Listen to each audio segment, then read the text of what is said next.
طالبانو د ایران خرابولو ته کار ویلی. ملا برادر د اوبو د بل بند جوړولو اعلان وکړ. ملا یعقوب د بندونو امنیت نیولو لپاره ځانګړي ځواکونه لیږي. جزئیات هم دلته وګورئ او چینل سبسکرایب کړئ. طالبان وایي د بخش آباد بند چارو بشپړولو کې له ټولو امکاناتو ګټه اخلو. د ریاست الوزرا اقتصادي مرستیال ملا برادر اخوند د بخش آباد بند کارونو په پرانیست غونډه کې ویلي چې د دې بند پاتې چارو په بشپړولو کې له ټولو امکاناتو ګټه اخلو. نوموړي له قراردادي شرکته هم غوښتي چې ورسپارل شوي چارې په پوره اخلاص او امانتدارۍ سره بشپړې کړي. نوموړي ویلي چې دا بند د فراه ولایت لپاره یوه مهمه او حیاتي پروژه ده.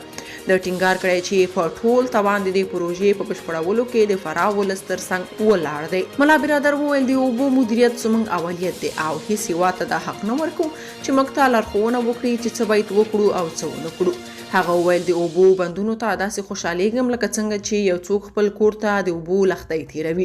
غونډې ته د اوبو برېښنا سرپرست وزیر ویلي سرپرست حکومت له شته امکاناتو په ګټې اخیستو هڅه کوي چې هیوادوالو ته د هوسا ژوند زمینه برابره کړي.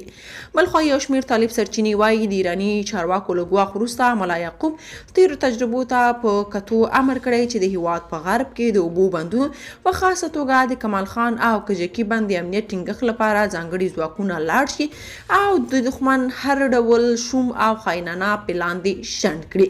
سرچینې ویلي ملا یعقوب همداراز خپل ځواکونو ته د هر ډول برید ترسره کولو لپاره د چمتووالي امر کړی.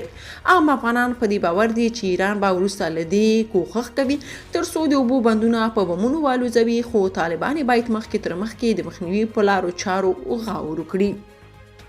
که تاسو په دې اړه څه نظر لرئ په کومنټ کې شریک او چینل سبسکرایب کړئ.